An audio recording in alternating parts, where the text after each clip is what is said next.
నీతి మార్గము, దేవుని భయము, ప్రేమను నేర్పాలి. చిన్నప్పుడే బైబిల్ సూత్రాలు బలమైన పునాదులుగా వారికి నేర్పేటువంటి వారుగా ఉండాలి.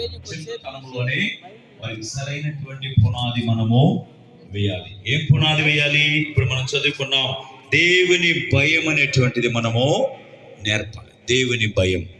దేవుని భయము, భక్తి అనేటువంటిది నేర్పించాలి వారికి. మరి మనం నేర్పుతున్నామా? ఏబు గ్రంథంలో 1వ అధ్యాయం 1వ వచనం రాయబడింది. ఏబు 1వ అధ్యాయం 1వ వచనం. ఊజు దేశంలో చూడండి, ఊజు దేశమునందు యోబు అను ఒక మనుష్యుడు ఉండెను. ఏబు అను ఒక మనుష్యుడు ఉండెను. అతడు యథార్థవంతుడును న్యాయవంతుడునై దేవుని యందు భయభక్తులు కలిగి చెడుతనమును విసర్జించిన వాడు.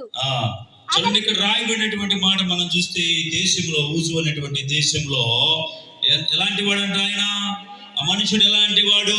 యథార్థవంతుడును న్యాయవంతుడునై దేవుని యందు భయభక్తులు కలిగి చెడుతనమును విసర్జించిన వాడు.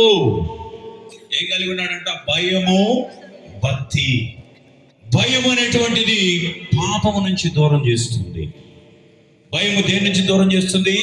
పాపము నుంచి దూరం చేస్తుంది. భక్తి దేవునికి సమీపముగా నడిపిస్తుంది. కాబట్టి ఈ ఏబు గారు కూడా భయము, భక్తి కలిగి చెడుతనమును విసర్జించేవాడుగా ఉన్నాడు. ఇక్కడ మనము 5వ వచనం చూస్తే ఇక్కడ రాయబడింది,